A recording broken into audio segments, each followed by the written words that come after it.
Sometimes the people the world forgets are the ones with the most fight left in them. And sometimes it takes another forgotten soul to see it. Jonas Hale was 62 years old when he traded his last $5 for a cabin everyone said was cursed. He had nothing else left, just a mule, a rifle, and a lifetime of wandering. The cabin stood isolated near Willow Creek, its roof sagging and its windows like vacant eyes. Jonas had expected to find it empty. Instead, he found a woman in a wheelchair beside the cold hearth. Her name was Clara. She had been abandoned there, left to fend for herself. Would Jonas leave just as everyone else had? Or would he stay? The transaction took less than 5 minutes. Jonas stood outside the Willow Creek land office, clutching a piece of paper that said he owned something. The feeling was foreign. For 30 years, he had owned nothing more than what he could carry on his back or lash to his mule. Now he had a cabin, a cursed one, if the clerk was to be believed. "You sure about this?" the clerk had asked, looking at Jonas with a mixture of pity and curiosity.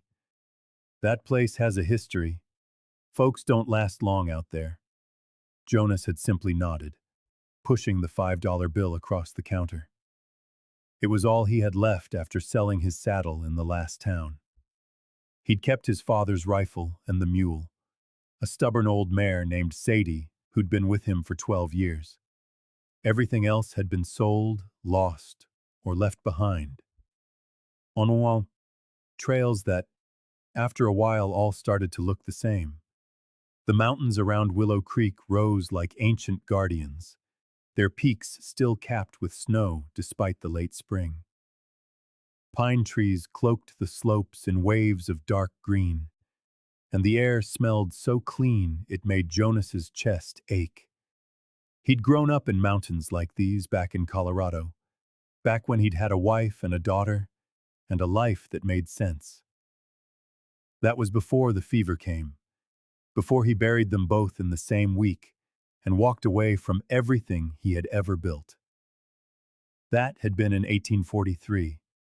Now it was 1875. Jonas had spent the 32 years between drifting from ranch to ranch, mine to mine, never staying long enough to learn people's names or let them learn his. But now he was tired down to the bone, the kind of tired that sleep couldn't fix. He'd woken up one morning in a Silver City boarding house and caught his reflection in a cracked mirror. The man staring back had a white beard and a web of lines around his eyes that told stories he didn't want to remember. It was then that Jonas decided he needed to stop moving. Just stop. The cabin was 3 miles out of town, up a winding trail that followed the creek. The sound of water tumbling over rocks had always soothed Jonas, and he felt some of the tension leave his shoulders as Sadie picked her way up the path. The trees grew thick here, filtering the afternoon sun into golden shafts that lit the forest floor. Wildflowers bloomed in patches of Indian paintbrush and columbine, and somewhere nearby a woodpecker hammered against a tree. When the cabin came into view, Jonas had to admit it looked worse than he'd imagined. The roof sagged in the middle, like the spine of a tired horse. One shutter hung askew, and the other was missing entirely. The porch steps had holes where the boards had rotted through, but the stone chimney stood straight, and the walls looked solid enough. It was built of lodgepole pine, chinked with mud and moss, probably 40 years old or more. Jonas dismounted and tied Sadie to a hitching post that looked sturdy enough. The mule immediately began tearing at the tall grass that grew wild around the cabin. Everything was overgrown. Lilac bushes ran riot along one side, and vines crept up the walls as if trying to pull the whole structure back into the earth. He stood there for a moment, just taking it in. This was his now. This wreck of a cabin with its leaky roof and crooked shutters. The thought should have depressed him, but instead, Jonas felt something like relief. It was something. It was a place to stop.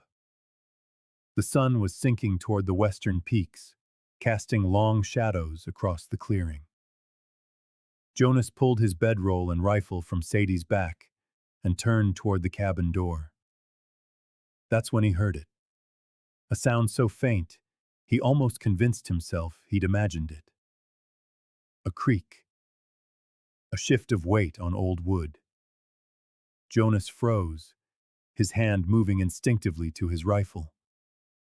It could be an animal. Bears sometimes denned up in abandoned buildings. Or it could be a squatter. He'd run into them before. Drifters who claimed a place as their own just by getting there first. He approached the door slowly, his rifle held ready but not aimed. The door was closed but not latched. Jonas nudged it open with the toe of his boot, letting it swing wide as he stood to the side.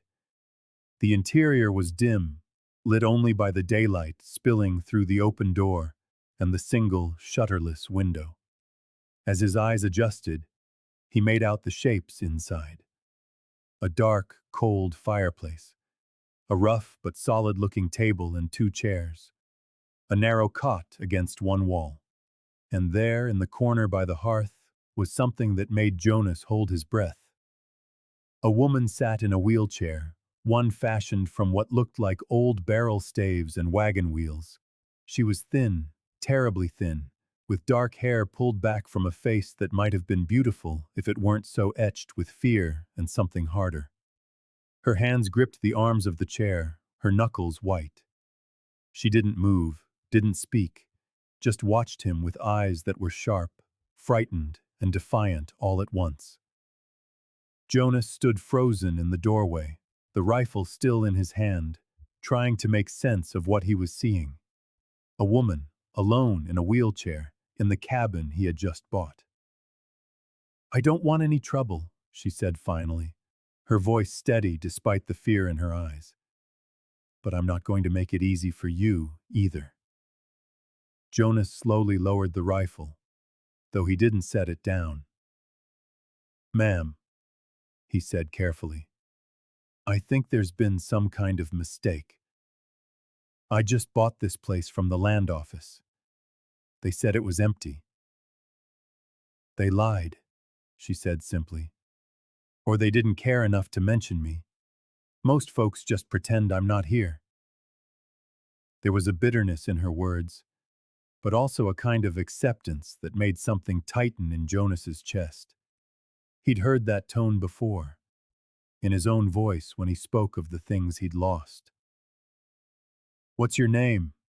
Jonas asked, leaning the rifle against the wall just inside the door, but staying where he was.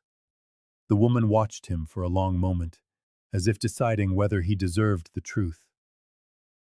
"Clara," she said at last. "Clara Byrne. And before you ask, no, I don't have anywhere else to go." Jonas nodded slowly, his mind racing. He could turn around, walk back down that trail, demand his $5 back, and find some other place to die in peace. It would be the simple thing to do, probably the smart thing. But something in Clara's face stopped him. It wasn't the fear or the defiance, it was something underneath both.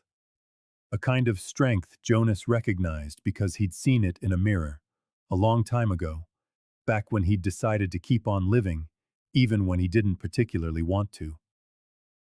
"How long have you been here?" Jonas asked.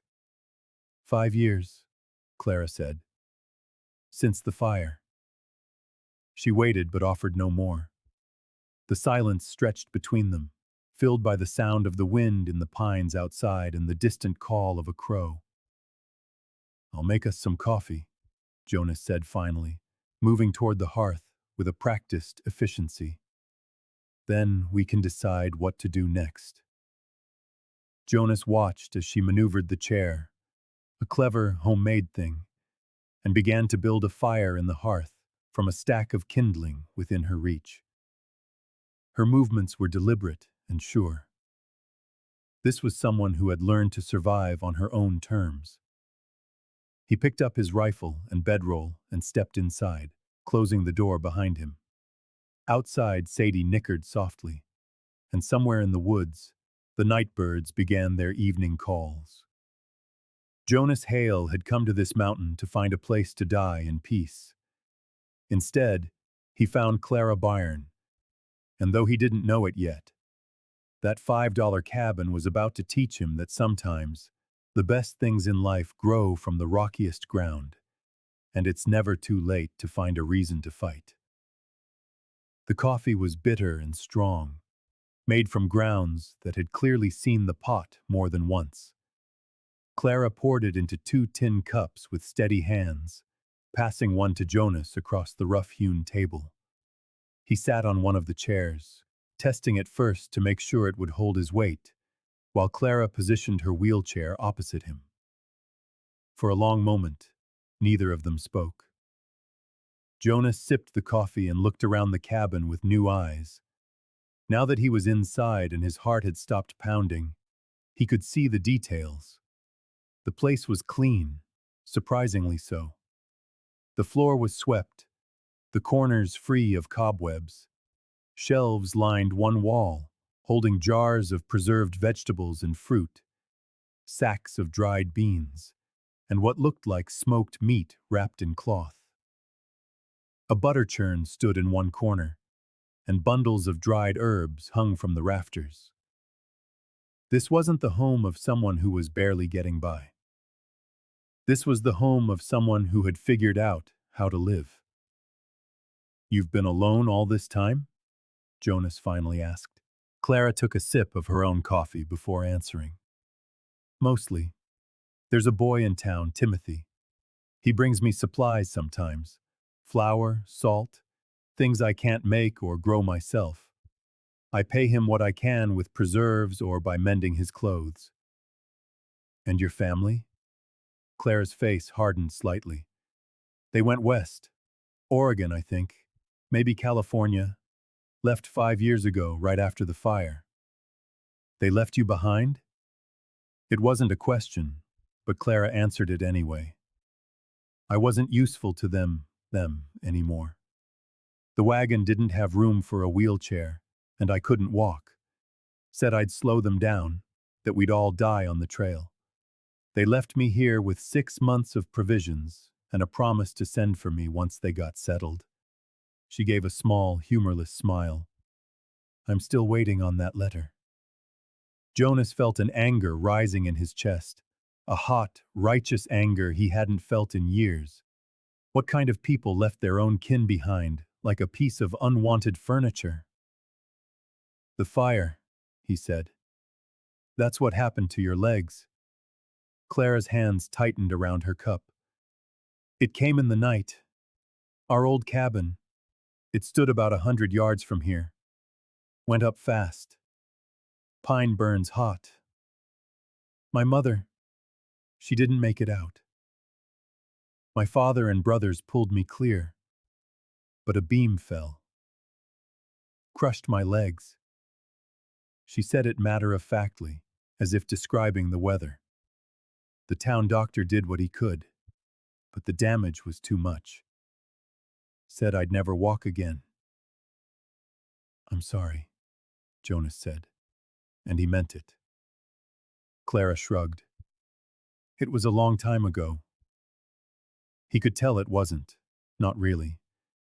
There was something in her eyes when she spoke of her family, a wound that hadn't healed right, like a bone that had set crooked. "So you've been here, in this cabin, for 5 years," Jonas said. "Alone, mostly alone. Timothy comes maybe once a week or every 2, and Sarah, she runs the general store. She'll send things up sometimes. Thread, needles, cloth. I do sewing work for her, mending, alterations. She sells it in the shop." Clara looked him straight in the eye. "I'm not a charity case, Mr. Hale. Just Jonas." I'm not a charity case, Jonas. I work for what I have. I grow what I can in the summer, preserve it for the winter. I trap small game. I collect rainwater and melt snow. I've survived this long without anybody's pity, and I don't need it now. There was pride in her voice, fierce and unbending. Jonas respected that. He'd always respected people who refused to break, even when breaking would be easier. I wasn't offering pity, Jonas said quietly. I was just trying to understand the situation. Clara studied him for another long moment. And now that you understand it, what are you going to do? Tell me to leave? Try and run me off? Jonas shook his head. I bought this place to stop running, to have a place to rest my bones. But I'm not in the business of turning out a woman who's earned her right to be here more than I have. So what happens now? Clara asked, her voice a little softer. You're staying? Are we just to share the cabin as if it were a boarding house? I don't know yet, Jonas admitted. I'm still thinking on it. Outside, the last of the light had faded. Night had fallen on the mountain. The fire Clara had built cast dancing shadows on the wooden walls, and the coffee had warmed Jonas from the inside out. He felt more alert now, more present than he had in months, perhaps years. You can have the bed, Clara said finally. I usually sleep there, but I can make a pallet on the floor by the hearth. Absolutely not, Jonas said firmly. I've slept on the ground more nights than I can count. One more won't hurt me. You take the bed. Clara looked like she wanted to argue, but something in Jonas's tone must have told her it was no use. Instead, she rolled her chair to the bed and with practiced movements transferred herself from the chair to the mattress. Jonas turned to give her privacy, busying himself by spreading his bedroll near the fireplace. When he looked back, Clara was settled under a patchwork quilt, propped up slightly on pillows. The wheelchair sat empty beside the bed, a silent testament to both limitation and adaptation. Jonas, Clara said into the dimness, her voice softer now. Why did you really buy this place? A man doesn't spend his last $5 on a cabin everyone says is cursed unless he's either desperate or doesn't care what happens to him. Jonas lay back on his bedroll, staring up at the dark ceiling beams. Maybe a little of both, he said, the honesty of it settling in his own ears. I lost my wife and daughter 32 years ago. The fever took them both in the same week. Since then, I've just been moving, never staying in one place long enough to remember why I was leaving the last one. I woke up a few weeks ago and realized I was tired. Tired of wandering. Tired of not having a place to call home. Tired of not mattering to anyone. So you came here to die? Clara asked. It wasn't an accusation, just an observation. I came here to stop, Jonas corrected. There's a difference, isn't there? He thought about that. I'm beginning to think maybe there is. Clara was silent for a long moment. Then, so softly he almost didn't hear it, she said, I'm glad you stopped, at least for tonight. Jonas didn't answer, but something in his chest, something he thought long dead and buried with his family, stirred faintly. It wasn't hope, not exactly. It was something smaller, more fragile. Possibility, perhaps. The idea that morning could be different from all the yesterdays he carried. He closed his eyes and listened to the crackle and pop of the fire, the whisper of wind in the pines outside, and the quiet rhythm of Clara's breathing as she drifted into sleep. And for the first time in a very long time, Jonas Hale slept without dreaming of graves. 2 weeks before the eviction deadline, Jonas and Clara had assembled a small collection of documents that might help their case. Letters with postmarks showing Clara had received mail at the cabin's address for 5 years. Receipts from the general store dated back to just after the fire. The old tax notice addressed to her father. It wasn't much, but Judge Whitfield had said it might be enough if they could find that third witness. The problem was, everyone in Willow Creek either worked for Wade or owed him money. Fear kept people looking the other way, and Jonas couldn't blame them. A man with a family to feed couldn't afford to lose his job over a matter of principle. As much to help their case as to simply make the place better, Jonas had started on improvements that were visible from the trail. A new fence around the garden patch, fresh chinking in the cabin walls, a proper woodshed with a shingled roof. If anyone came to appraise the property, they would see clear evidence of occupation and care. Clara had her own way of contributing. She began to teach Jonas about the land, which plants were edible, where the deer came to drink at dawn, and how to read the sky to predict the weather. She showed him her trap lines and her system for collecting rainwater. She taught him which mushrooms were safe and which would kill a man before sunset. "You've built something remarkable here," Jonas said one afternoon as they worked together, preparing vegetables for preserving. "Most people with all their working limbs wouldn't have survived what you have." Clara's hands didn't stop their work. "I didn't have a choice. Survive or die. Those were my options. I chose to survive." "It was more than that," he said. "You chose to live. With dignity, that's different." Clara looked up at him then, and something passed between them, an understanding that went deeper than words. Jonas felt it settle in his chest, warm and unexpected. He was falling for this woman, not because she needed saving, but because she didn't. Not because she was helpless, but because she was strong in ways that made his own strength seem simple by comparison. He hadn't planned it, hadn't wanted it, really. Love meant vulnerability, and vulnerability meant pain when it was taken away. He'd learned that lesson 32 years ago and had spent the decades since making sure he never had to learn it again. But here it was, stubborn and undeniable, growing in the spaces between their conversations and the comfortable silences they shared while working side by side. Jonas was carrying a load of split firewood to the new shed when he heard the sound of approaching hooves. He straightened, his hand instinctively moving toward the rifle he now kept within reach. 3 riders emerged from the trees. Hard-looking men, with the kind of eyes that said they'd done things they weren't proud of and had long since stopped caring. The man in the lead had broad shoulders and a scar that ran from his left eye to his chin.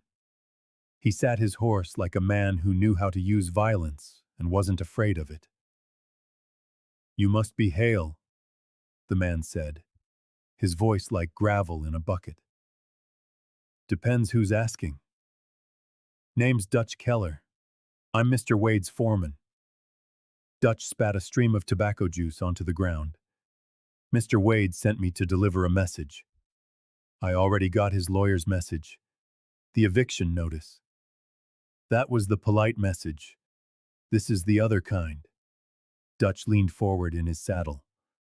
"Mr. Wade is a patient man, but his patience has limits. He's heard you've been making improvements on his property. He's heard you've been talking to folks in town, asking questions. He doesn't like it." Jonas set down his armload of wood.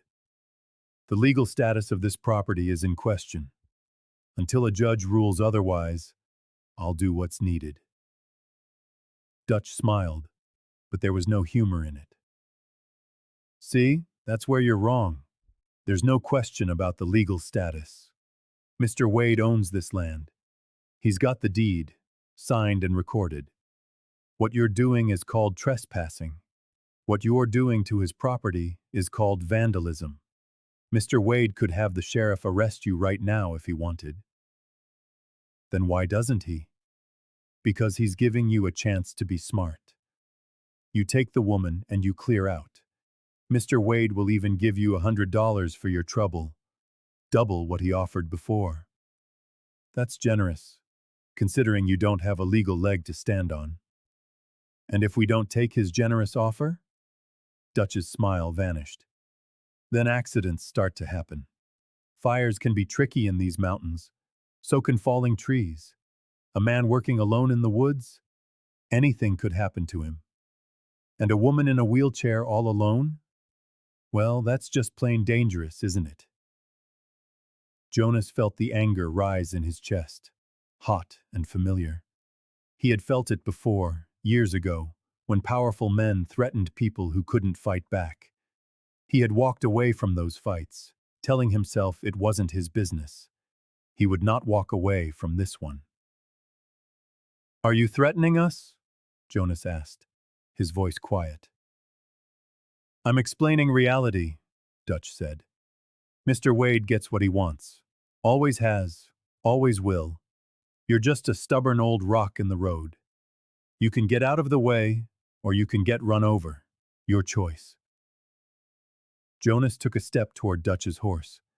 The other two riders tensed, their hands shifting toward the guns on their hips. But Jonas kept his focus on Dutch. "You go back, and you tell your Mr. Wade something for me," Jonas said, his voice steady and cold. "You tell him we're not leaving. You tell him we're going to fight his eviction in court, and we're going to make enough noise that everyone in this territory knows what kind of man he really is.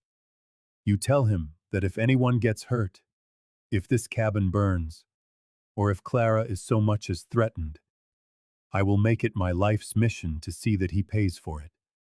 I have nothing left to lose, and that makes me more dangerous than he can possibly imagine."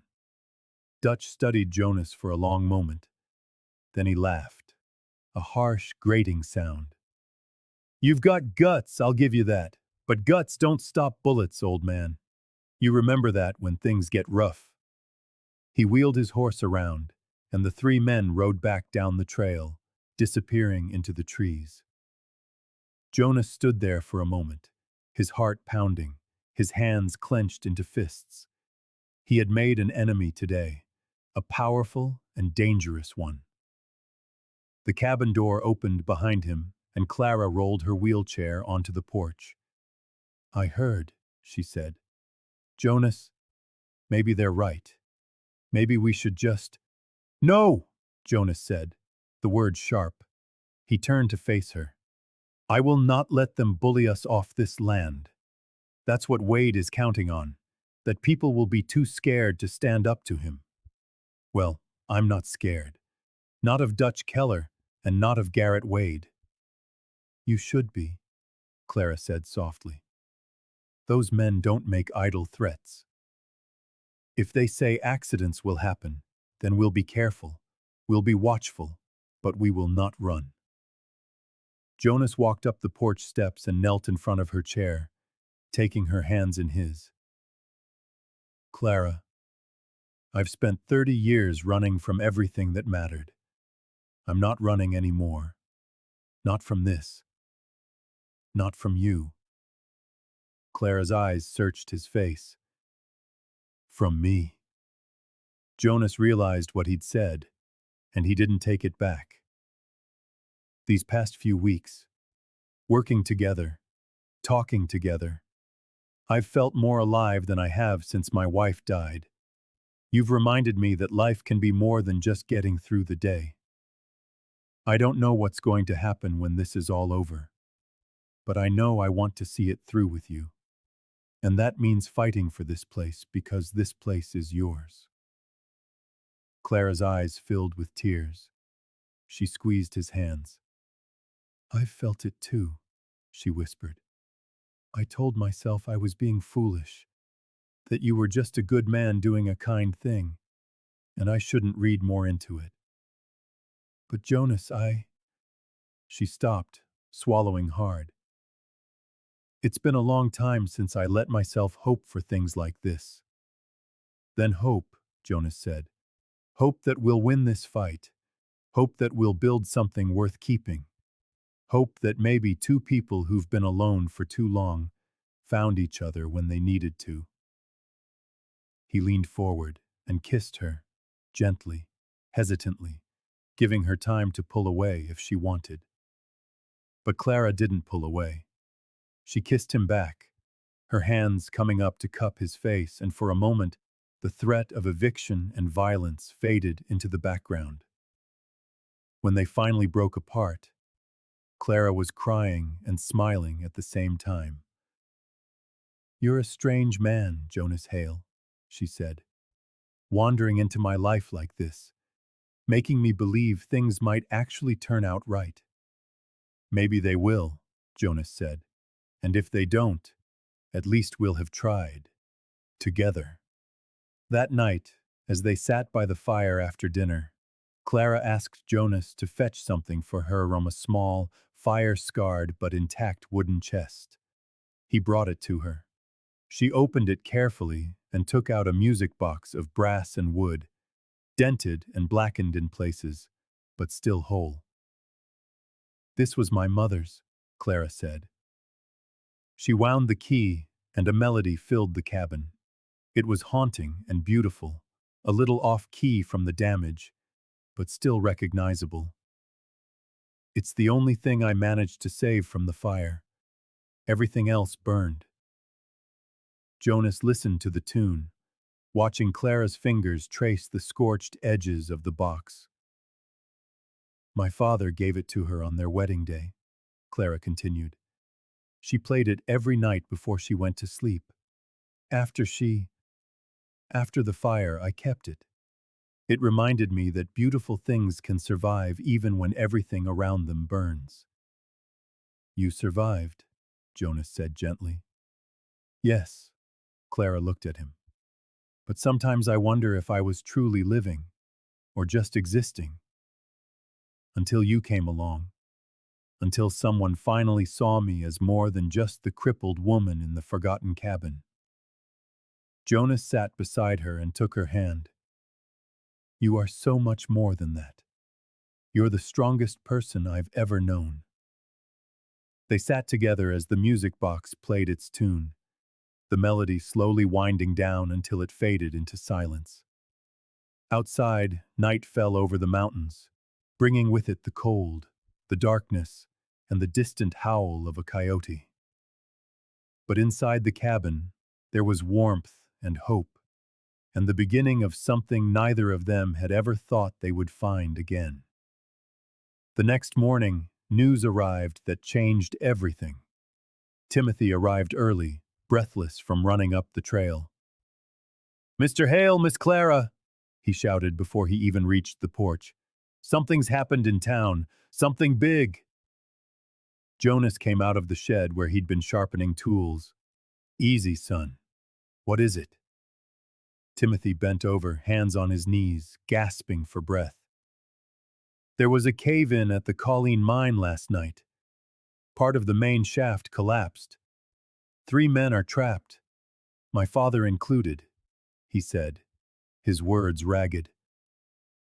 "Is he?" Clara began. "They don't know yet. They're trying to dig them out.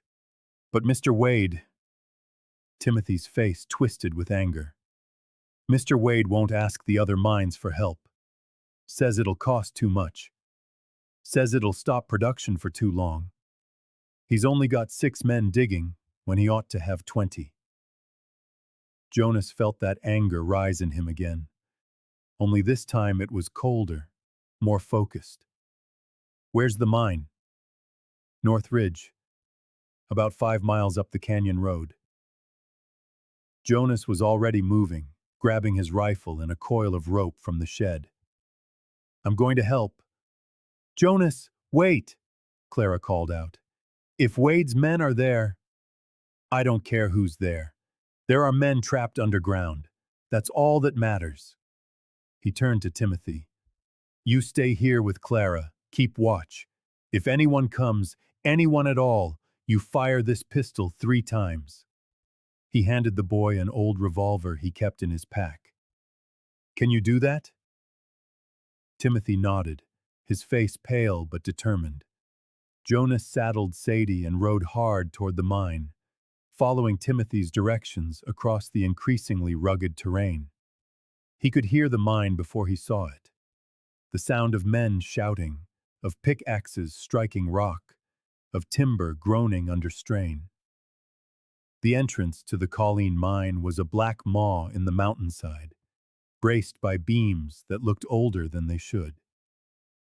Outside, 6 men were working in shifts, 2 digging while 4 rested. They were exhausted, caked in rock dust, their hands bleeding. Dutch Keller stood off to one side, watching.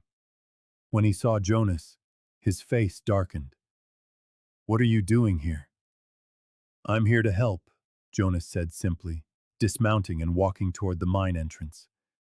Dutch moved to block his path. "We don't need your kind of help." Jonas looked past him at the digging men, at their fatigue, at the slow progress they were making. "These men do. How long have they been trapped?" 12 hours. "And if you think Wade is going to thank you for showing up—" "I don't give a damn what Wade thinks," Jonas cut in. "I care about getting those men out alive." He pushed past Dutch and approached the dig site. The men looked up at him with a mixture of suspicion and desperate hope. "I've worked mines before," Jonas said. "Colorado, Nevada. I know shoring, I know cave-ins. Let me help." One of the older men, his beard streaked with gray, nodded. "We need the help. Wade just gave us 6 men and told us to make do." Jonas shrugged off his shirt and took up a pickaxe.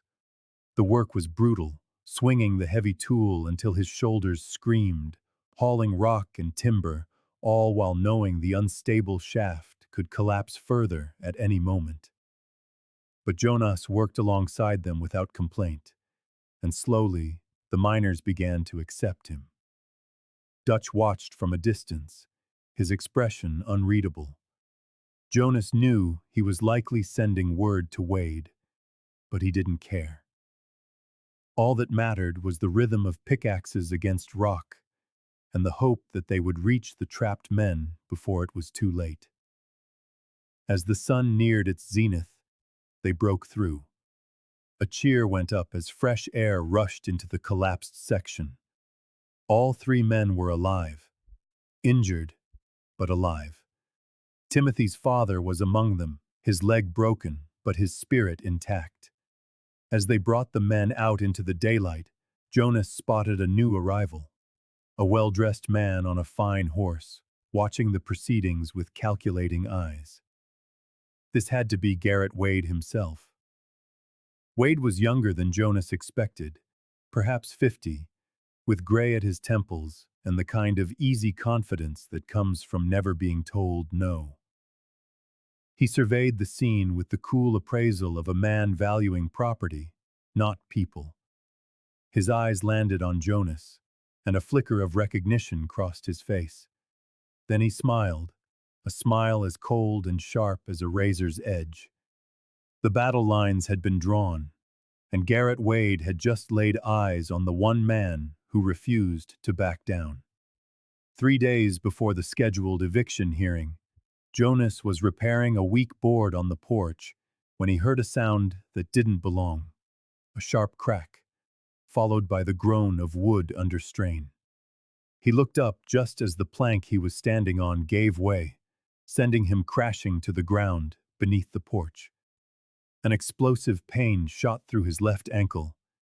Jonas choked back a curse, trying to pull himself free, but the broken board had pinned his foot at an awkward angle. When he tried to move it, agony seared up his leg. "Jonas?" Clara's voice called from inside. "What was that noise?" "Stay inside," Jonas yelled, trying to keep his voice steady. "I'm fine. He wasn't fine. He could see where the board had been sawn. Not all the way through, but just enough to weaken it. This was no accident. This was Dutch Keller making good on WDE's threats. Clara appeared in the doorway. Her eyes took in the sight of Jonas, trapped beneath the porch, and her face went pale. "Don't move." "I mean it, Clara, you can't." But she was already lowering herself from her wheelchair to the porch floor, then sliding to the edge. With movements practiced over 5 years of adaptation, she maneuvered herself down the steps, pulling her body across the dirt to where Jonas was pinned. "Show me where," she said. "Clara, my ankle is trapped." Jonas tried to pull free again, and this time couldn't suppress a groan of pain. Clara assessed the situation, her hands moving with quick competence. "The board is pinning your boot. I need to lift it while you pull back. Ready? You can't lift that." I said, "Are you ready?" Her voice was steel, focused. This was the woman who had survived 5 years on her own. And Jonas was suddenly reminded that survival took more than just waiting for help. "Ready," he grunted. Clara braced herself and lifted with arms strengthened by years of propelling her chair. Years of hauling water and chopping vegetables and doing everything a person does to stay alive. The board rose just enough. Jonas wrenched his foot free, then immediately reached for Clara to steady her as she lost her balance. They ended up in a heap on the ground, breathing hard. Jonas's ankle throbbed, but he could wiggle his toes. A bad sprain, not a break. "That board was cut," Clara said, her eyes fixed on the splintered wood. "Someone did this on purpose. Wade is sending another message." Jonas tried to stand, but a sharp pain shot through his ankle. "Damn it! We need to wrap this. Get some ice from the creek." Clara was already pulling herself back toward the cabin. "And we need to be more careful. If they're willing to sabotage the porch, they'll try other things." Jonas watched her haul herself up the steps, using only her arms, her useless legs trailing behind, and he felt a fierce pride mixed with his rage. She shouldn't have to fight this hard. Neither of them should. But Wade had made it clear he would use any means necessary to drive them off this land. With Clara's help, Jonas got his ankle bandaged and elevated.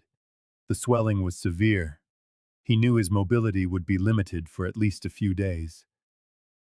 Convenient timing for Wade.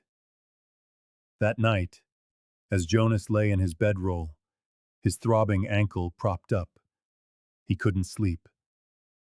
He realized Clara was awake too, sitting in her wheelchair by the window, staring out into the moonlit woods. "Can't sleep?" he asked. She turned to him. "I keep thinking about the hearing. What we'll say. And then I think about Wade's men sabotaging the porch, and I wonder what else they'll do before then. We'll be careful. We'll watch our backs. Timothy's father and the other miners said they'd check in on us every day. That's something, isn't it?" Clara wheeled her chair closer. "Jonas, I need to tell you something about the fire." Jonas sat up, ignoring the pain in his ankle. "What is it?" "I told you my brother Daniel turned on me after the fire, that my family left me here. But I didn't tell you everything. The fire, it wasn't an accident. Daniel started it."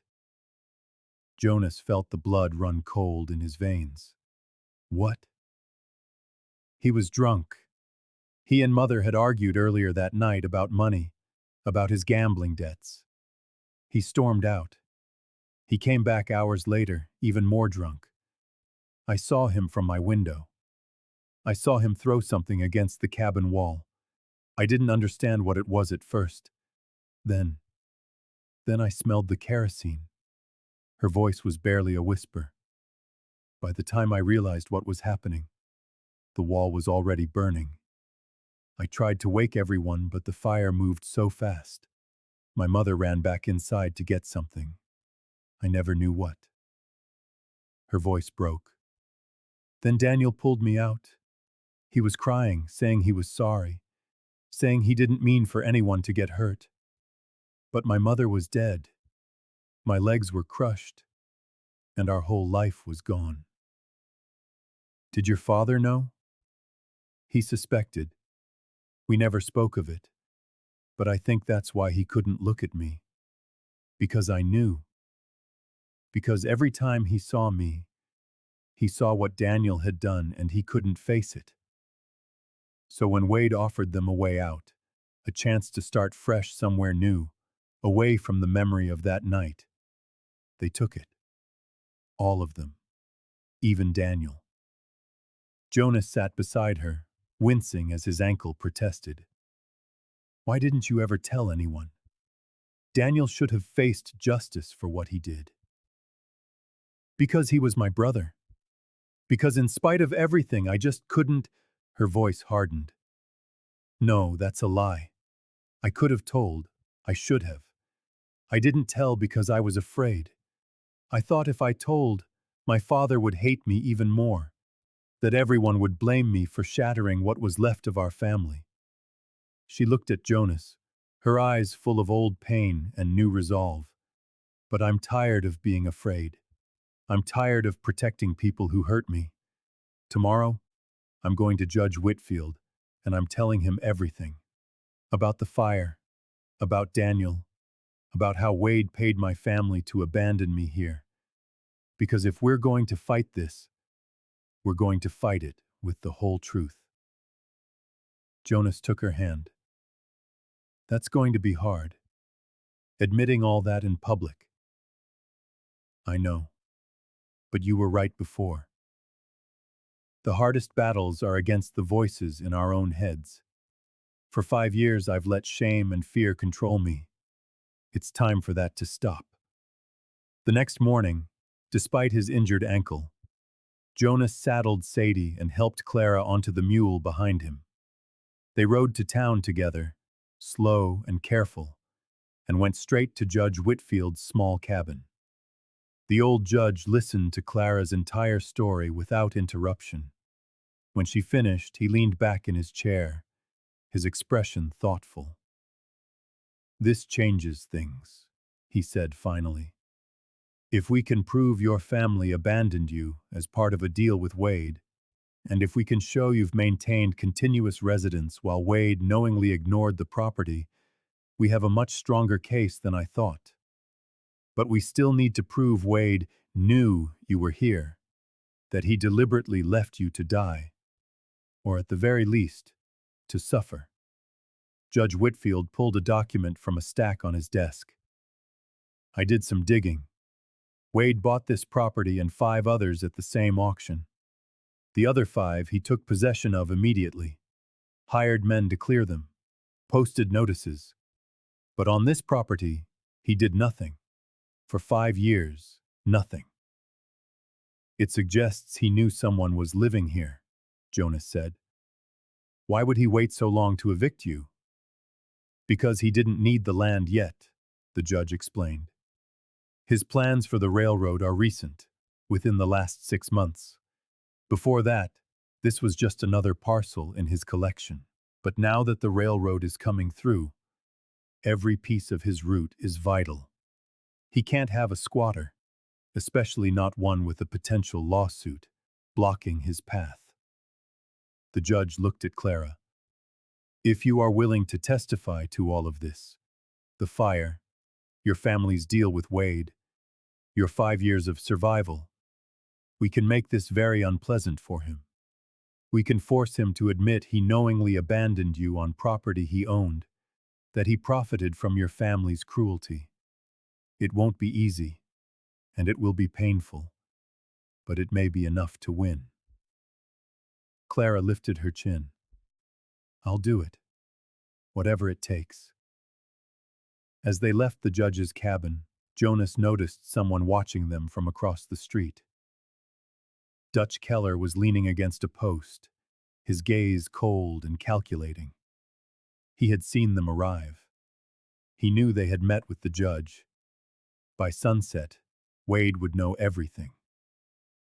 The attack came that night. Jonas awoke to the sound of shattering glass. He grabbed his shotgun and rolled to his feet, his injured ankle screaming in protest.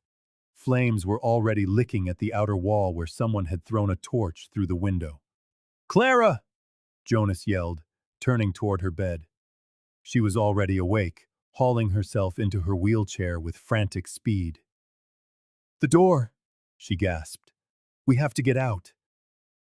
But when Jonas tried the door, it wouldn't budge. Someone had barred it from the outside. They were trapped, and the fire was spreading fast, just like the one 5 years ago that had taken Clara's mother and her legs. "The back window," Jonas rasped, coughing as smoke filled the small cabin. "Can you make it through?" "I don't know, Jonas, your ankle." He gave her no time to argue. He pushed her chair to the back window, shattered the remaining glass with the butt of his rifle, and lifted her out of the seat. She was lighter than he expected, frail from 5 years of meager sustenance. But even so, she fought him. "The trunk!" she cried. "My mother's things!" "No time." Jonas shoved her through the window, lowering her as gently as he could to the ground outside. Then, he grabbed what he could. His rifle, the leather satchel with their papers, and Clara's fire-scarred music box. He tossed them all out before scrambling through himself. His ankle gave way as he hit the ground, and Jonas fell hard. Clara was already crawling away from the cabin, pulling herself across the dirt with her arms. Jonas grabbed the back of her nightdress and helped pull her clear of the burning building. They reached the tree line just as the roof caved in, sending a spiral of sparks into the night sky. Jonas held Clara as she wept. For the cabin, for her mother's things, now lost for a second time, for everything they had fought to save that was now going up in flames. "I'm sorry," Jonas said, his voice raw with smoke and emotion. "I'm so sorry." "It's not your fault," Clara choked out. "It's Wade. It was always Wade." They sat there, watching the cabin burn, listening to the crackle and roar of the hungry flames until they heard approaching horses. Jonas tensed, raising his shotgun, but it was Marcus Brennan and 3 other miners, riding hard. "We saw the smoke," Marcus said, dismounting. "Are you two all right?" "We're alive," Jonas said. "But everything else, don't worry about the cabin now. We need to get you both somewhere safe." Marcus and another miner lifted Clara carefully. "You'll stay with me tonight, both of you. We'll sort out the rest tomorrow." As they rode away from the burning ruin, Jonas behind Marcus and Clara with another miner, he glanced back at the flames consuming the place they had fought so hard to save. Wade had made his move. He'd tried to burn them out, hoping it would look like an accident, hoping they'd be too scared or too hurt to continue the fight.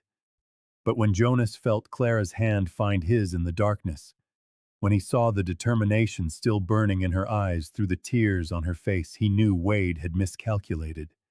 They weren't giving up. And now, with a deliberate act of arson added to their testimony, with witnesses who had seen them fleeing the burning cabin, their case had just gotten much stronger. Wade had meant to end this fight. Instead, he'd handed them the very ammunition they needed to win it. The hearing was in 2 days, and Jonas Hale intended to make Garrett Wade regret every threat he had ever made. The fight wasn't over.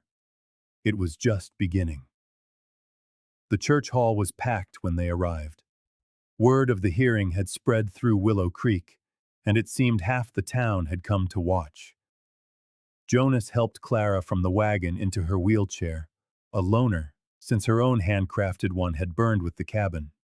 She wore one of Sarah's dresses and held her head high, though Jonas could see the tension in her shoulders. Garrett Wade sat at the front with his lawyer, Silas Crane, and two other attorneys Jonas didn't recognize. Wade looked confident, almost bored, as if this hearing were a minor inconvenience. When his eyes met Jonas's, he smiled, a cold, certain smirk. Judge Morrison was a severe-looking man in his 60s, with iron-gray hair and eyes that missed nothing. He called the court to order and asked both sides for their opening statements. Silas Crane rose first. Your Honor, this is a simple case of property rights. Mr. Wade legally purchased this land at a county tax auction 6 months ago. He holds the registered and filed deed. Miss Byron has no legal claim to the property. She has been squatting there since her family abandoned the land 5 years ago. Mr. Wade has been generous, offering financial compensation for Miss Byron to relocate peacefully. Instead, she has chosen to wage a court battle she cannot possibly win, wasting this court's time and resources. Crane sat down, looking pleased with himself. Their lawyer, Whitfield, rose slowly, leaning on his cane. Your Honor, this is not a simple case of property rights. This is a case about justice, about an abuse of power, and about a woman who survived for 5 years on her own through sheer will and determination, only to be threatened, terrorized, and finally burned out of her home by a man who thinks his money puts him above the law. A murmur rippled through the courtroom. Wade's face remained impassive, but Jonas saw his jaw clench. Whitfield continued, We will show that Miss Byron has a legitimate claim to the property based on 5 years of continuous residency and improvements. We will show that Mr. Wade knew she was living there and willfully ignored her presence until it became convenient to remove her. And we will show that when legal means proved too slow, Mr. Wade resorted to arson and attempted murder to achieve his goals. Those are serious accusations, Mr. Whitfield, Judge Morrison said. I trust you have evidence to support them. We do, Your Honor. Substantial evidence. The judge nodded. Very well. Mr. Crane, present your case. The next hour was brutal. Crane called witnesses who testified to Wade's legitimate purchase, the Byrne family's unpaid taxes, and the proper legal procedures followed at the auction. He presented the deed, the tax records, everything that demonstrated Wade's irrefutable legal claim to the land. Then he called Clara to the stand. Jonas helped her to the witness chair. She moved from her wheelchair to the stand with practiced motions, and Jonas saw several people in the courtroom look away, uncomfortable with her disability. But Clara sat straight, her hands folded in her lap, and met Crane's eyes without flinching. Miss Byron, Crane began with false gentleness, you have been living on Mr. Wade's property for 5 years, without permission, paying no rent, with no legal right to be there. Is that correct? I have been living on land I believed belonged to my family, Clara said, her voice firm. Land where I survived after being left behind. Land where I built a life. But you knew your family no longer owned the land, didn't you? You knew they'd lost it over taxes. You knew they'd made some arrangement with Mr. Wade. You just didn't know the details. Because you were abandoned, isn't that right? Your family left you behind when they went west. Crane's voice was dripping with a sympathy Jonas knew was calculated. That must have been difficult. Perhaps it clouded your judgment, made you cling to something that wasn't truly yours.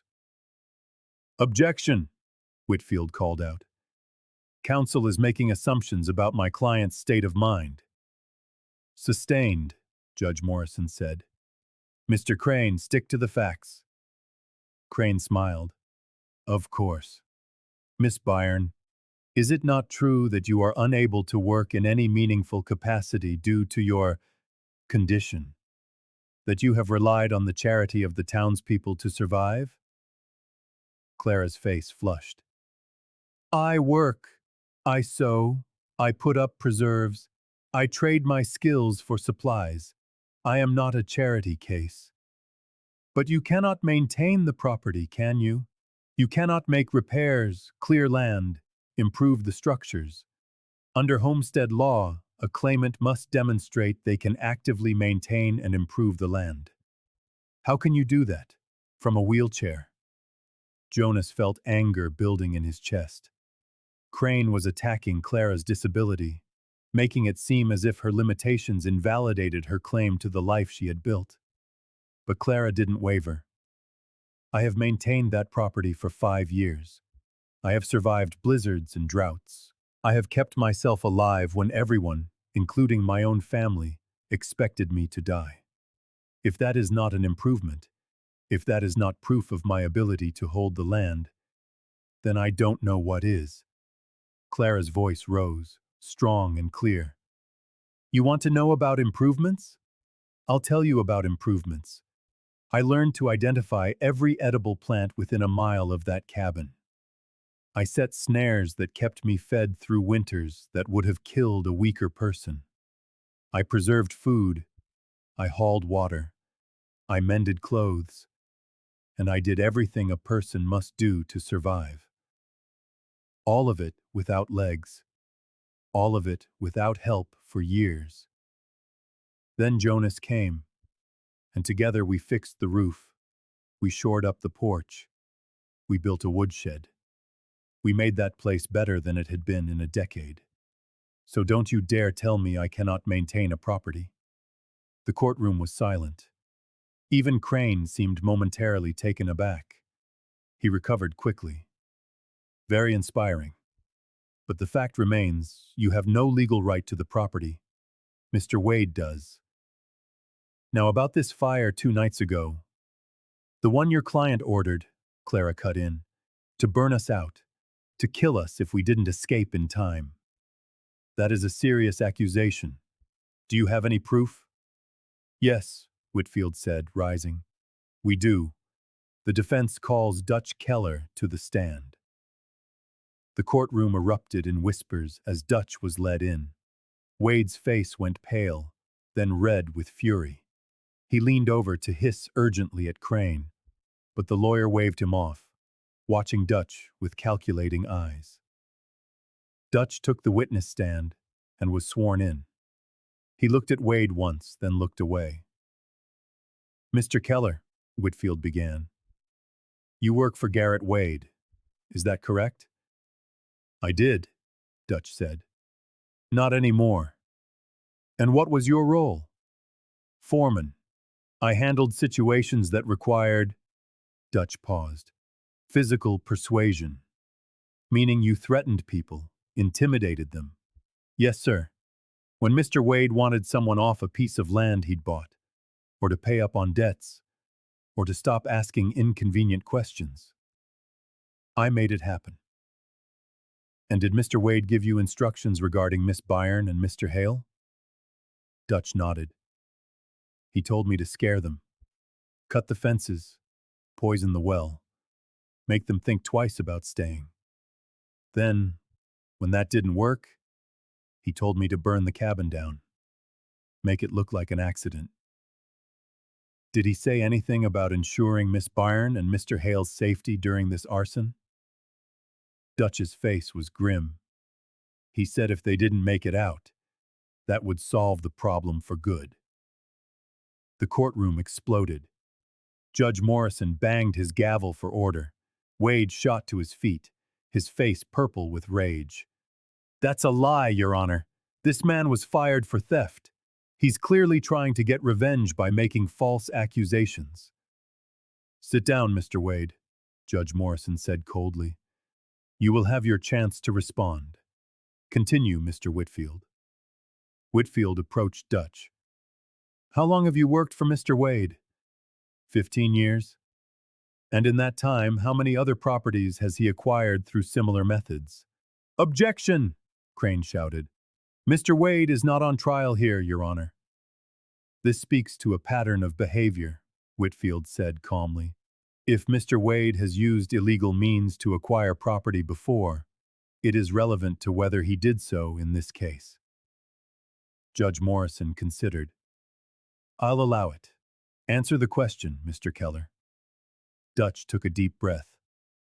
At least a dozen that I know of. Sometimes he'd use legal pressure, calling in debts at just the right time, raising rents until people couldn't pay. Other times, he'd use threats, and twice before he ordered buildings burned when the owners wouldn't sell. Did anyone die in those fires?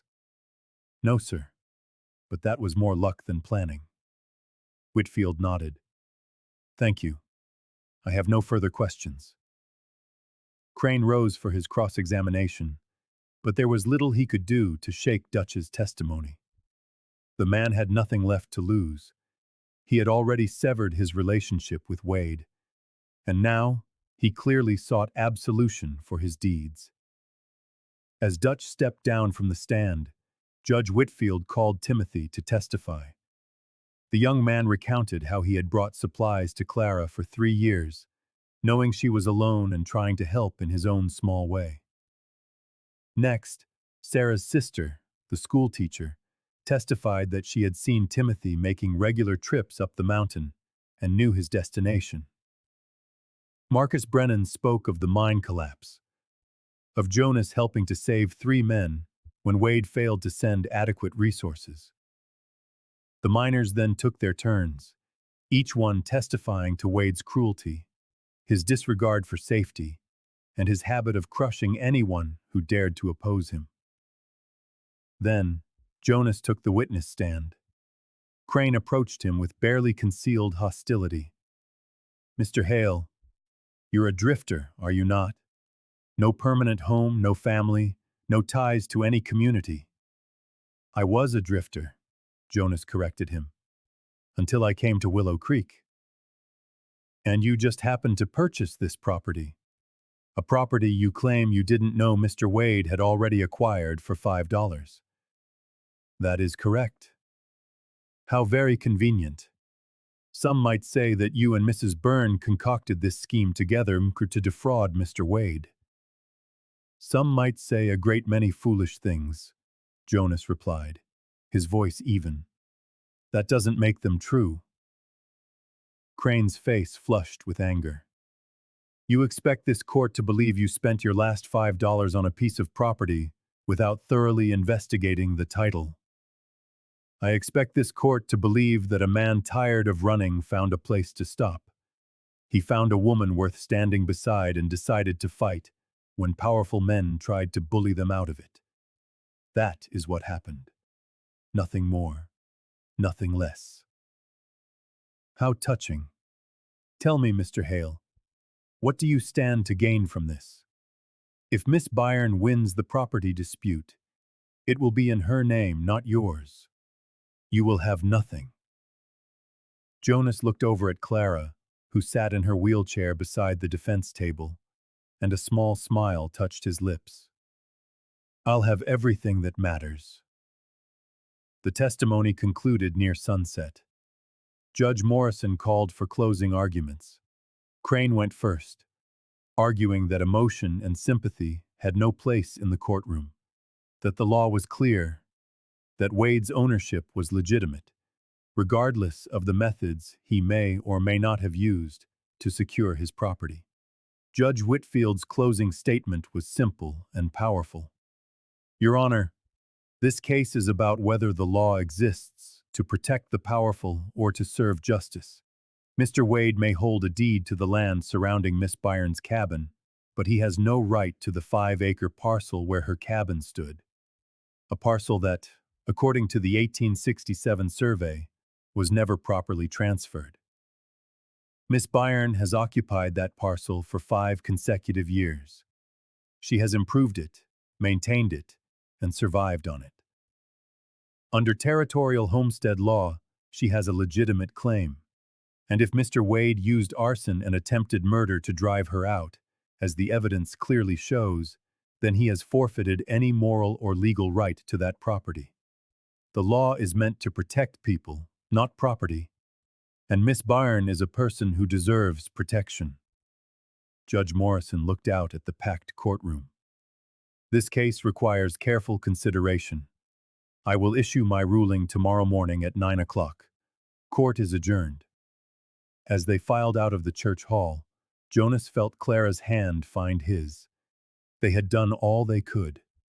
The rest was up to Judge Morrison, and whether he believed justice was more important than power. The night before the ruling, Jonas couldn't sleep. Lying on a mattress on Marcus's floor, he listened to the house settle around him and thought of everything that had led him to this moment. Clara was in the next room, sharing a bed with Martha, and he could hear her restless movements through the thin walls. She couldn't sleep either. Finally, near midnight, Jonas rose and made his way to the kitchen. He found Clara already there, sitting in her wheelchair by the window, gazing out at the moonlit mountains. "Can't sleep?" he asked softly. "Too many thoughts," she admitted. She turned to face him. "Jonas, what if we lose? What if Judge Morrison rules in Wade's favor, despite everything?" Jonas pulled a chair up beside her. "Then we start over. Together. That's what matters." "But you would lose everything." "I would lose a piece of land and a burnt-out cabin. I wouldn't lose you." Jonas took her hand. "Clara, I lost everything that mattered once before. My wife, my daughter, my home. I spent 30 years running from that loss, thinking that if I never cared about anything again, I would never have to feel that pain again. But I've learned something these past few weeks. The pain of loss is terrible, yes, but the emptiness of never caring is worse. You taught me that. You taught me that it's better to love and risk loss than to live a life that's safe, but alone." Clara's eyes filled with tears. "I'm so afraid to hope, to believe this can work." "I know, but hope is the only thing that's kept us alive this far. Don't give up on it now." They sat together in the quiet darkness, watching the moon arc across the sky until the first hints of dawn began to lighten the eastern horizon. Then they prepared for the day that would decide their future. The church hall was even more crowded than the day before. It seemed as though everyone in Willow Creek and half the county had come to hear the verdict. Jonas helped Clara into position at the front and sat beside her, their hands intertwined on the armrest of her wheelchair. Garrett Wade sat across the aisle with his lawyers, his face a carefully neutral mask. But Jonas could see the tension in his shoulders, the white of his knuckles where his hands gripped his chair. He wasn't as confident as he wanted everyone to believe. At 9 o'clock sharp, Judge Morrison entered. Everyone rose.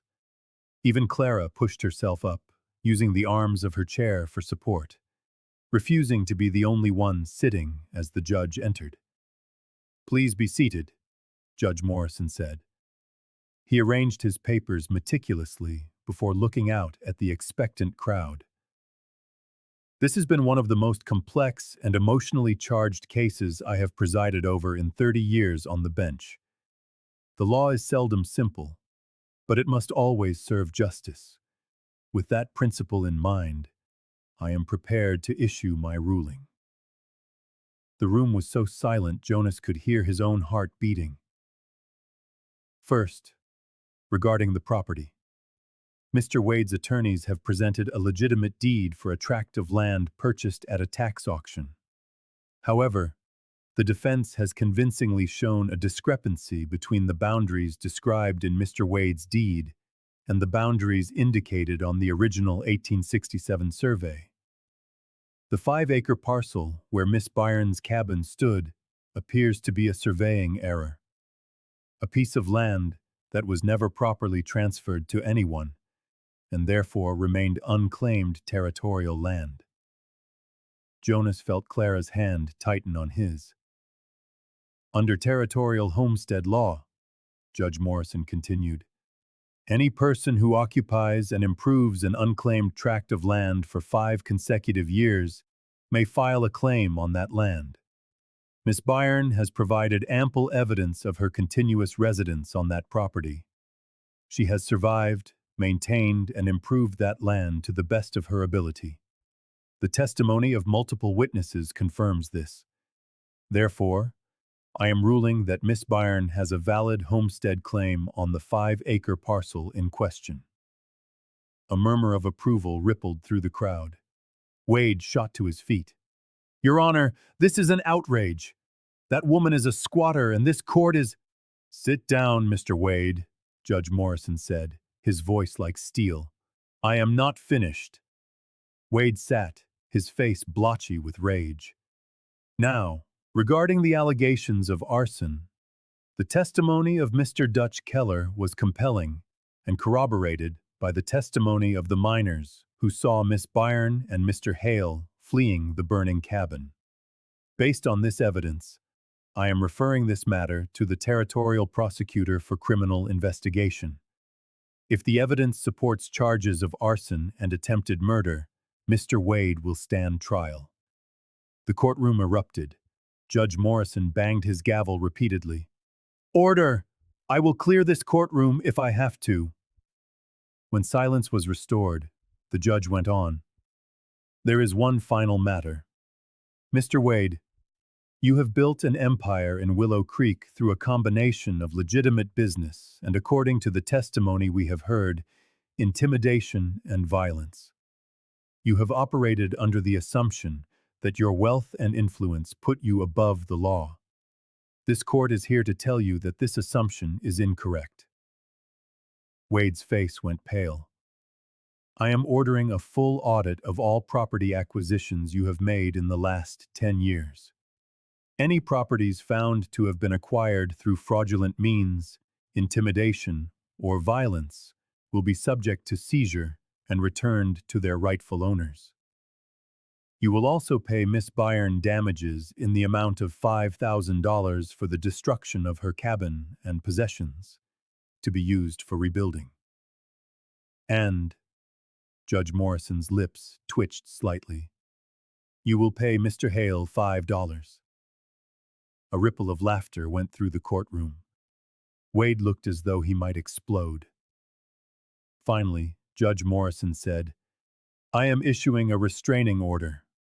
Mr. Wade, you and any employees or associates acting on your behalf are forbidden from coming within 1 mile of Miss Byrne's property. Any violation will result in immediate arrest and prosecution. Do you understand? Wade's lawyer had to nudge him before he answered through clenched teeth. Yes, Your Honor. Then this court is adjourned. Judge Morrison brought the gavel down one last time. The courtroom exploded in celebration. Marcus and the other miners were cheering. Timothy was crying and laughing at the same time. Martha was hugging anyone within reach, and Clara sat perfectly still, as if she couldn't believe what she had just heard. Jonas knelt in front of her wheelchair. We won. Her face crumpled, and she pulled him into a fierce hug, sobbing against his shoulder. Not tears of sorrow, but of relief, joy, and utter exhaustion. We did it, she whispered. We really did it. You did it, Jonas corrected her. You survived. You fought. You refused to give in. Judge Whitfield approached them, his weathered face creased in a smile. Congratulations, Miss Byrne. That property is now legally yours. No one can take it from you. Thank you, Clara managed to say. Thank you so much. Don't thank me. Thank your courage and your stubbornness. The judge winked at Jonas. And thank this man for showing up when you needed him most. As they left the church hall, Jonas noticed Garrett Wade standing by his carriage, watching them with eyes full of cold fury. Dutch Keller had effectively destroyed Wade's reputation and exposed him to criminal charges. The town that once feared him now saw him as a criminal, not a captain of industry. Wade caught Jonas's eye and leaned in close as they passed.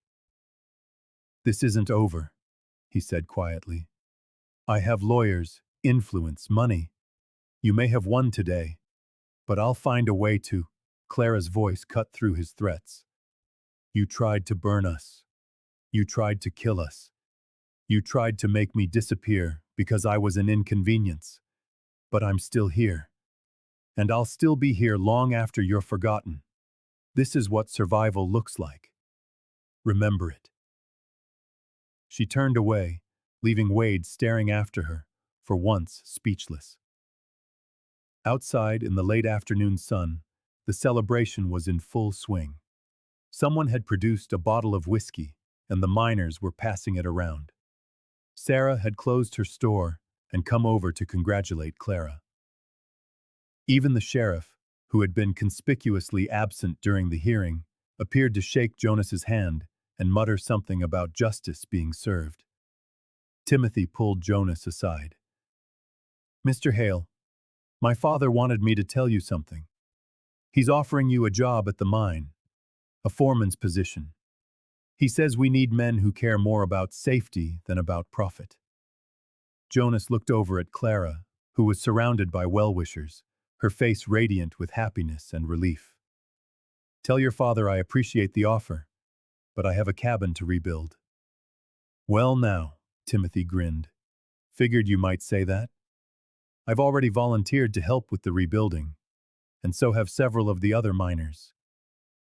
"Thank you, son. That means more than you know." When the party finally wound down, Marcus loaded Clara and Jonas into his wagon to take them home. But Clara asked him to stop at the property first. "I want to see it," she said. "I need to see what's left." They followed the familiar trail, past the creek where Jonas had first watered Sadie, past the wildflowers that had been blooming when he arrived weeks ago. The clearing where the cabin had stood was a blackened scar, the stone chimney rising from the ashes, like a monument to what had been. Jonas helped Clara from the wagon and into her wheelchair, then pushed her as close to the ruins as was safe. They sat there in silence, surveying the devastation. "I know it looks bad," Jonas said finally, "but the chimney's still standing. The foundation is sound. We can rebuild." "I know," Clara said, reaching back to take his hand. "And this time, we'll build it together. Build something stronger, something that can't be destroyed. Not by fire, not by threats, not by anyone." She picked up the fire-scarred music box, the one Timothy had salvaged from the ruins. She wound the key, and despite the damage, despite everything it had been through, it played. The melody was warped and out of tune, but it played. "My mother used to say that beautiful things can survive even when everything around them burns," Clara said softly. I never really understood what she meant until now.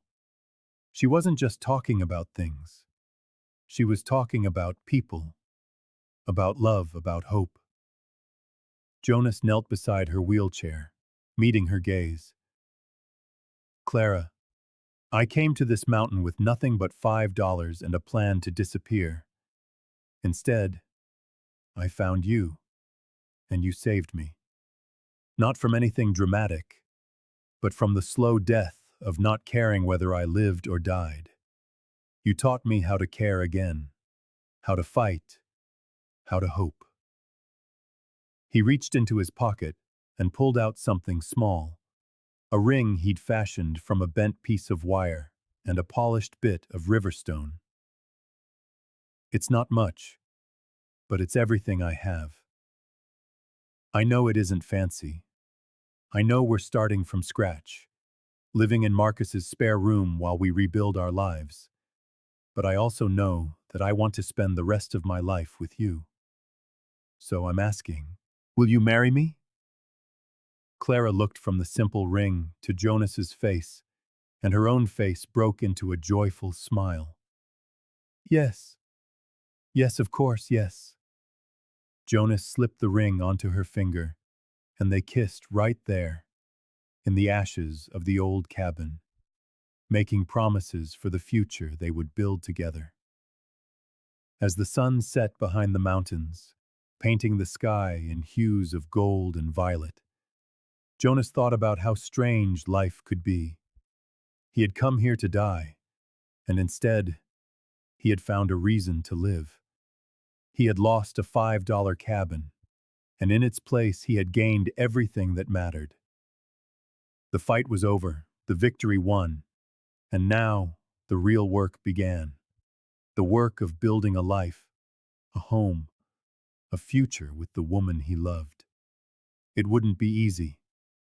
There would be hard days, long hours, setbacks and struggles, but they would face it all together, and that made every challenge bearable.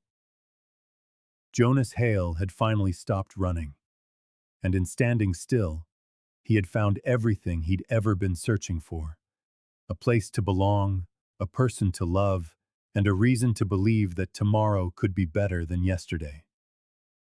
The cursed cabin was gone, but the curse had been broken, and in its place something new and beautiful was about to rise. 3 months had passed since the hearing, and autumn had painted the mountains in hues of gold and crimson.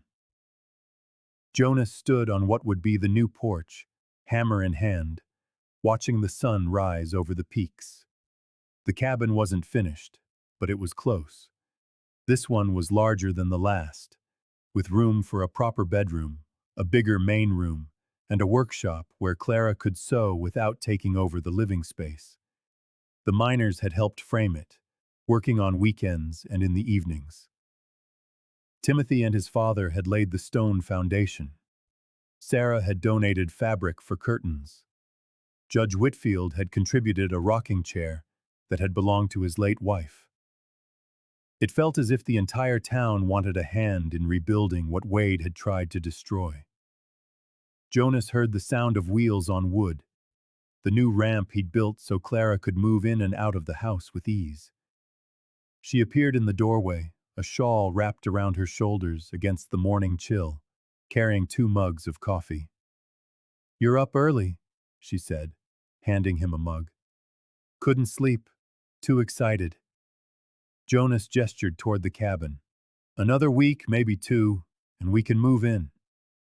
"It's beautiful," Clara told him. She wasn't just talking about the cabin. Her eyes took in the whole scene: the mountains, the forest, the clearing they had fought so hard to keep. "Thank you for all this." "We built this together," Jonas reminded her. He set his hammer down and sat beside her on the edge of the porch, his legs dangling over the side. Well, his legs dangled. Hers were still and outstretched, but Jonas had learned that her strength had nothing to do with whether her legs worked. They had been married a month ago, a simple ceremony in the church with half of Willow Creek in attendance. Clara wore a dress Marta had made, and Jonas wore his best shirt, the only one without a patch. Judge Morrison officiated, looking pleased to be presiding over something joyful after the contentious hearing. Garrett Wade had not attended. He was too busy dealing with the territorial prosecutor's investigation and the audit of his land holdings. 3 of his acquisitions had already been overturned, returned to the families he'd cheated, with more pending. His empire was crumbling, and with it, his hold over Willow Creek. Dutch Keller had testified against Wade in exchange for reduced charges.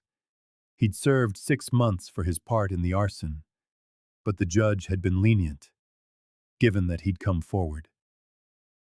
Jonas had even offered him a job helping rebuild the cabin, a chance at redemption. Dutch had accepted gratefully, working harder than anyone to prove he could be more than WDE's hired muscle. "I've been thinking," Clara said, sipping her coffee. About what to do with all this space. The new cabin is bigger than we need, really. What would you think? There are other women like me. Women who've been cast out, forgotten, told they aren't worth anything. Women with disabilities who don't have families to care for them. What if? Clara paused, gathering her thoughts. What if we used the space to help them? Not permanently. Just until they could get back on their feet. Teach them the skills I learned to survive. Show them they're stronger than the world tells them they are. Jonas looked at his wife. This remarkable woman who had survived abandonment and abuse and still had compassion enough to want to help others. I think that's a beautiful idea. We'd have to add another room or two, but it's doable. You don't think I'm being foolish? Taking on more than we can handle? I think you're being exactly who you are. Someone who survived so she could help others survive too. That's not foolish. That's heroism. Clara leaned her head against his shoulder. We make a good team, don't we? The best, Jonas agreed. They sat in comfortable silence, watching the forest wake around them. A doe stepped delicately through the trees. A hawk circled high above, riding the morning thermals. The creek murmured in the distance, a constant, soothing sound. This was peace, Jonas thought.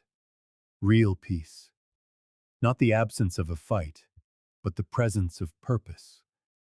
Not running from the past, but building a future. Jonas? Clara's voice pulled him from his reverie. Do you ever regret it? Spending your last $5 on that cabin? Everything that came after? Jonas gave the question serious thought.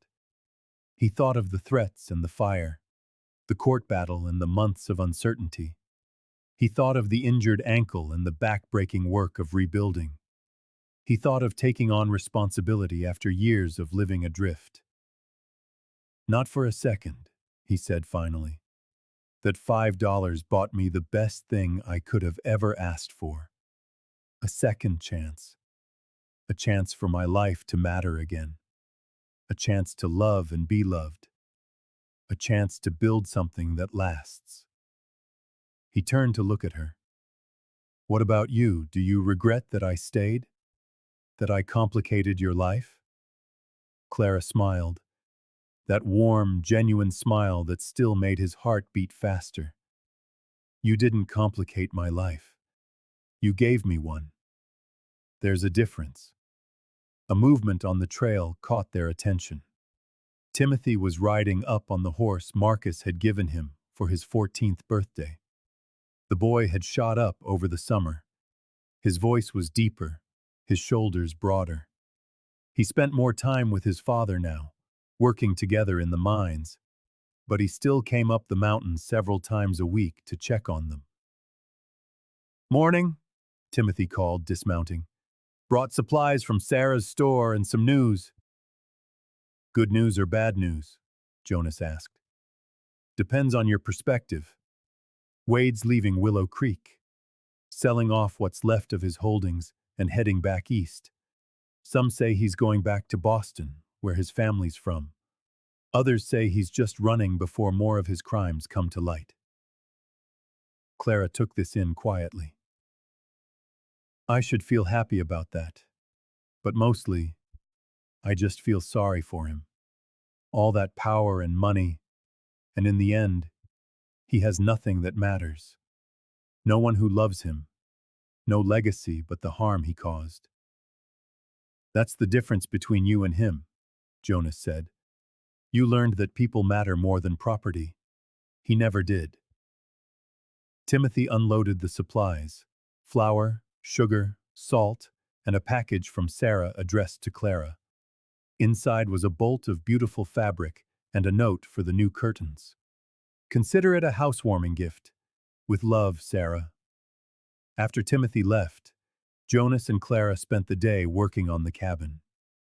Clara couldn't do the heavy lifting, but she could measure and mark, hold supplies steady and true. They worked well together, falling into an easy rhythm that came from so much time spent in each other's company. Late that afternoon, Marcus and Marta arrived with a wagon full of furniture they had been storing. A table and chairs donated by families in town, a dresser from the church charity drive, blankets and plates, and all the small necessities of daily life. People wanted to help, Marta explained as they unloaded.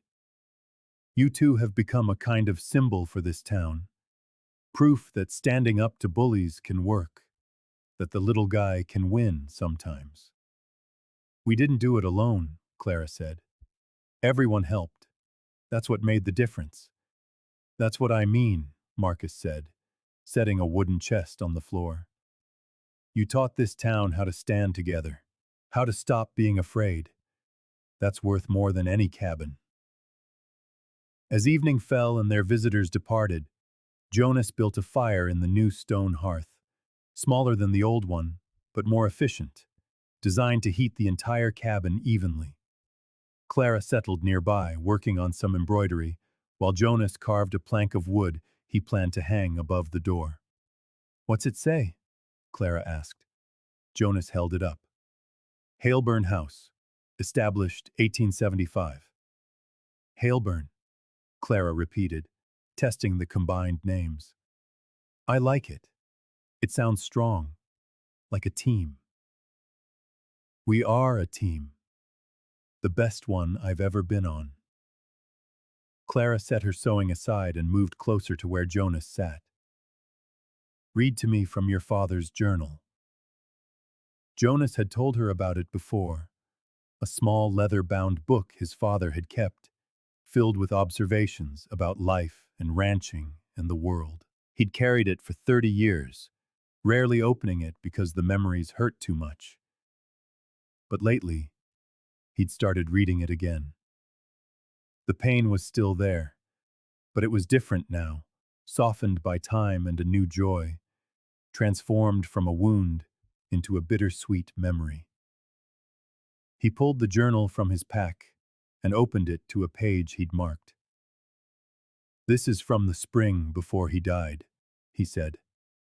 Saw the first calf born today, a strong one, on its feet in minutes. It got me to thinking about resilience, how some creatures are just born fighters. They take what life gives them and they get on with it. I hope my Jonas has that in him. I hope he knows that strength isn't never falling, it's getting back up every single time. Jonas's voice hitched slightly. I think he'd be proud of us, of what we've built here. I know he would, Clara said softly. They sat by the fire as the darkness deepened, the music box playing its warped tune on the mantel beside them. Jonas had offered to try and fix it, but Clara had asked him not to. She liked it imperfect, she'd said. It reminded her that broken things could still make a beautiful sound. The fire crackled and popped, casting dancing shadows on the new wood walls.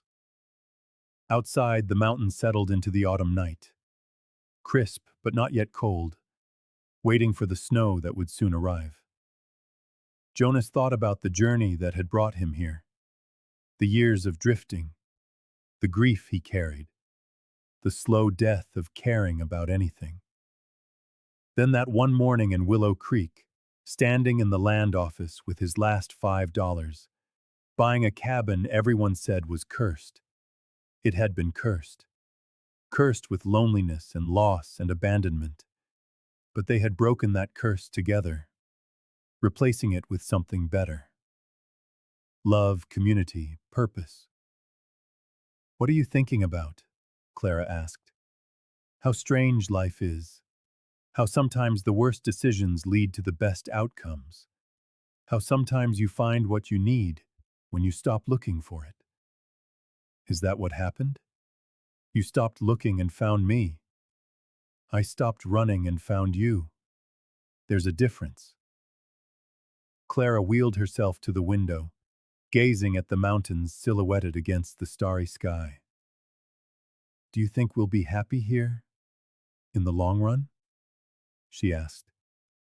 "I mean, when the novelty wears off and it's just us and the daily work of living?" Jonas joined her, wrapping his arms around her from behind. "I don't think happiness is a destination," he said softly. "It's a practice. It's choosing each other, every single day, solving problems together, building something bigger than ourselves. Will there be hard days? Absolutely.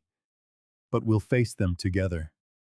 And that," he murmured, "makes all the difference." "Together," Clara repeated, the word a comfort on her tongue. "I was alone for so long. Sometimes it's still hard to believe I'm not anymore." "You're not alone," he assured her, "and you never will be again. That's my promise to you." They stood at the window for a long while, watching the stars wheel overhead, listening to the nocturnal symphony of the forest. An owl called from deep within the trees. The nearby creek sang its ceaseless song. The wind moved through the pines, a sound like whispered secrets. This was their home now. Not just the cabin they were building, but the very land they had fought for, the community that had rallied around them, the life they were forging side by side. Jonas pulled out his father's pocket watch, the one he'd given Clara during the fight with Wade, which she had returned to him as a wedding gift. He wound it carefully, setting the hands to the correct time. For 30 years, he had left it stopped at the very moment of his father's death, frozen in grief, unable to move forward. But now, it ticked steadily, counting the seconds, the minutes, the hours, all the time that stretched before them, waiting to be filled with building and growing and loving. "It's getting late," Clara said at last. "We should get some sleep. Tomorrow's a big day. We have to finish the roof." Jonas helped her get ready for bed, then settled into his own bedroll near the hearth. The cabin wasn't quite ready for them to move in, but it would be soon. Another week, perhaps less. As he drifted off to sleep, he heard Clara's soft voice from across the room. "Jonas, thank you for staying, for fighting, for loving me when I'd forgotten how to love myself." "And thank you," he answered, his own voice low, "for teaching me to stop running, for showing me that surviving isn't the same as living, and that it's never too late to choose life." No more words were needed. They had said everything that mattered.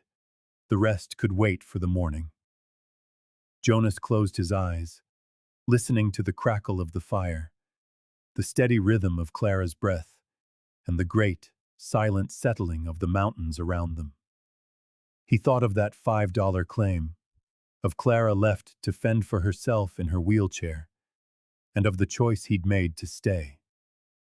The best $5 he had ever spent. The very best choice he had ever made. And as sleep finally claimed him, Jonas Hale smiled. He knew that tomorrow he would wake beside the woman he loved, in the home they had built together, with a future stretching out before them like an unwritten story, just waiting to be told.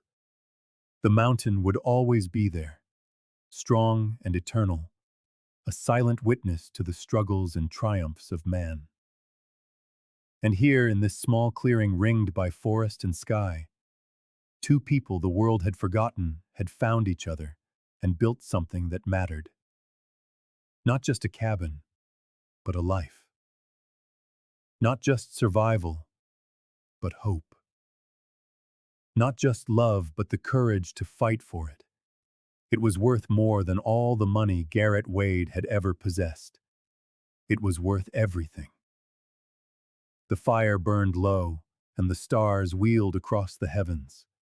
And there, In the new cabin by the banks of Willow Creek, two lost souls had finally found their way home.